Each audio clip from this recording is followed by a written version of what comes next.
Morning everyone, আমি দেবজানী। আশা করছি তোমরা সবাই ভালো আছো, আমিও ভালো আছি। আজ আবারও চলে এসেছি তোমাদের সামনে একটি ভিডিও নিয়ে। উইন্টার স্পেশাল নলের গুড়ের বা নতুন গুড়ের রসগোল্লা আমি বানিয়ে দেখাবো। শীতকাল যখন চলে এসেছে, একবার তো রসগোল্লা বানাতেই হচ্ছে। যেহেতু হায়দ্রাবাদে থাকি, তো নতুন গুড়ের রসগোল্লা এখানে কোনোভাবেই পাওয়া যায় না। তো সেটাই আমি আজ বানাবো। কীভাবে বানাচ্ছি সেটা তোমাদের সাথে শেয়ার করবো, চলো। তো দুধটা আমি জাল হতে দিয়ে দিয়েছি। দুধটা আমার গরম হয়ে ফুটে এলে তারপরে আমি এখানে লেবুর রস দিয়ে ছানাটা কাটিয়ে নেব। তোমরা চাইলে ভিনিগার বা ছানা কাটানোর পাউডার দিয়ে কাটিয়ে নিতেই পারো। সেক্ষেত্রে ভিনিগার দিয়ে কাটালে একদম শক্ত হয়ে যায় ছানাটা, একটু লেবুর রস দিয়ে কাটালে একটু সুন্দর ফ্লেভারও থাকে এবং ছানাটা বেশ নরম হয়। আর যদি ছানা কাটানোর পাউডার দিয়ে কাটাও তাহলে তো কোনো ব্যাপার না, ওটাও তো খুবই ভালো হয়। আমার কাছে এই মুহূর্তে ছানা কাটানোর পাউডার নেই, তাই আমি লেবুর রস দিয়ে, দুধটা আমার খুব ভালো করে গরম হয়ে গেছে, এবার আমি লেবুর রসটা দিয়ে গ্যাসটা বন্ধ করে দিয়েছি। এবার আমি ছানাটা কাটিয়ে নেব। লেবুর রস দিয়ে দিয়েছি, এবার এটাকে নাড়তে নাড়তে এইভাবে আমি ছানাটা কাটিয়ে নেব। যেহেতু রসগোল্লা বানাবো সেহেতু ভিনিগারটাকে অ্যাভয়েড করাই ভালো, যেহেতু ভিনিগারে ছানাটা একটু শক্ত হয়, শুকিয়ে যায় বেশি, এই জন্য আমি লেবুর রস দিয়ে কাটিয়ে নিলাম। আর যদি ভিনিগার দিয়ে কাটাও তাহলে 1 চামচ ভিনিগার নিয়ে ওটার মধ্যে 2 চামচ জল দিয়ে তারপরে কিন্তু কাটাতে হবে ছানাটা।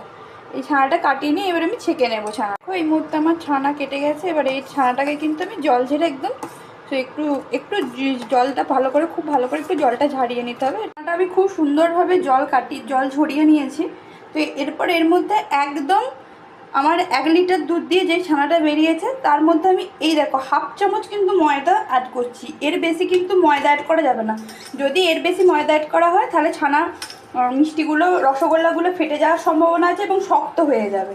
বেশি ময়দা অ্যাড করা যাবে না। এবার এটাকে পুরো যেমন ময়ান দিতে হয় দোলে দোলে একদম প্লেন করে নেব আমি। এটা এইভাবে হাতে করে মেখে মেখে এইভাবে দোলে দোলে আমি একটা পাক দিয়ে নিয়ে একটা মন্ড মতন তৈরি করে নেবো এই রসগোল্লা বানানোর জন্য। এটা মেখে খুব সুন্দরভাবে পাকটা দিয়ে দেখো, ছানাটাকে আমি কিন্তু খুব সুন্দরভাবে একটা ডো আকারে গড়ে নিয়েছি। দেখতেই পাচ্ছ একদম খুব সুন্দরভাবে কিন্তু মেখে নিয়েছি, স্মুথ করে নিয়েছি। এবার এটা থেকে একটু একটু করে নিয়ে আমি রসগোল্লা আকারে শেপ দিয়ে দেবো। এই যে একটা বানিয়ে নিয়েছি, দেখতেই পাচ্ছ এই রসগোল্লার গায়ে কিন্তু কোনো ফাট নেই। এরকমই কি, এটা যদি ছানাটা ভালো করে পাক দেওয়া হয় তাহলে কিন্তু এরকম হবে, নাহলে কিন্তু ফাটা দাগ থাকে। তো ভালো করে ছানাটাকে পাক দিয়ে নিতে হবে। হাতে করে যেমন করে ময়ান দেয় ময়দা, তেমন করে কিন্তু আমি মেখে নিয়েছি। এবার সব কটা বল আমি বানিয়ে নিই রসগোল্লার। রসটা বানানোর জন্য সবার প্রথমে আমি একটা বড় গ্লাসে 1.5 গ্লাস মতন জল কিন্তু আমি এর মধ্যে অ্যাড করে দিয়েছি। এই জলটা একটু গরম হলে এবার আমি গুড়টা অ্যাড করবো। জলটায় কিন্তু বলক উঠে গেছে। তো এরপর আমি এটার মধ্যে নলেন গুড়টা অ্যাড করছি। এটা যখন একটু আঠালো আঠালো হয়ে আসবে তারপরে কিন্তু আমি মিষ্টিগুলো অ্যাড করে ফোটাবো। এটার মধ্যে তোমরা এলাচ অ্যাড করতে পারো। যদি সাদা রসগোল্লা হয় এলাচের ফ্লেভার খুব ভালো লাগবে। আর কিন্তু এটা যেহেতু শীতকাল, নতুন গুড়ের গন্ধটা সবার খুব ভালো লাগে, সেহেতু আমি কোনো এলাচ বা কোনো ফ্লেভার আমি এর মধ্যে অ্যাড করছি না। এই গুড়ের ফ্লেভারে কিন্তু জিনিসটা খেতে খুবই ভালো লাগে। আর যদি সাদা রসগোল্লা করো তাহলে এর বদলে চিনি দেবে, আর চিনিটা আঠালো হলে আর চিনি দিয়ে করলে তখন একটা এলাচ কিন্তু অ্যাড করে দিতে পারো, ঠিক আছে, ফ্লেভারের জন্য। দেখো এটা কিন্তু একটু ফুটছে, এরমভাবে ফুটে একটু গাঢ় হয়ে এলে তারপরে আমি রসগোল্লাগুলো অ্যাড করব। আর এই গুড়টা হায়দ্রাবাদের গুড় না, হায়দ্রাবাদে এরকম ভালো গুড়ও পাওয়া যায় না। এটা ওর একটা বন্ধু একদম কলকাতা থেকে, একটা গ্রাম থেকে এনে দিয়েছে। এখানে একজন আসছিল, মানে একজনের বন্ধুর মা আসছিল, ওরই বন্ধুর মা, তো ওর হাত দিয়ে পাঠিয়েছে।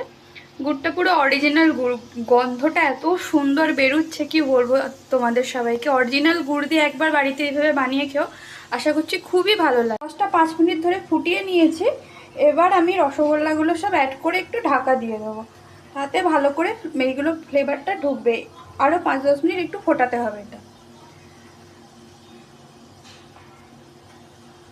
তো এবার এটাকে ঢাকা দেবো। এবার যতক্ষণ না একটু গাঢ় হচ্ছে এই রসটা, ততক্ষণ পর্যন্ত কিন্তু একটু ফুটবে এটা। দেখো এই মুহূর্তে আমার কিন্তু একদম রসগোল্লা রেডি হয়ে গেছে, দেখতেই পাচ্ছ একদম বড় বড় হয়ে কুয়ো কুয়ো হয়ে ফুলেছে। আর তোমাদের যে টিপসটা দিলাম সেটা ফলো করবে, নাহলে কিন্তু রসগোল্লা ভেঙে যাওয়ার সম্ভাবনা আছে। আমার কিন্তু 1 ফোঁটা রসগোল্লা ভাঙেনি। তো এবার এটাকে আমি এখন রেস্টে রাখবো, একটু রসটা ঢুকুক, বন্ধ করে দিচ্ছি।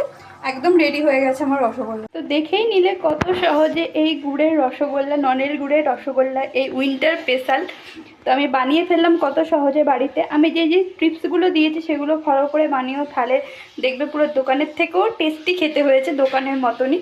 তো একবার এইভাবে অবশ্যই বানিয়ে খেয়েও, আশা করছি তোমাদের ভালো লাগবে। আর জানো ভালো লাগলে কি করতে হবে, like comment share and subscribe my channel. পাশে থেকো, সাথে থেকো, এরকম নতুন নতুন রান্নার ভিডিও নিয়ে আবারও তোমাদের সাথে দেখা হবে।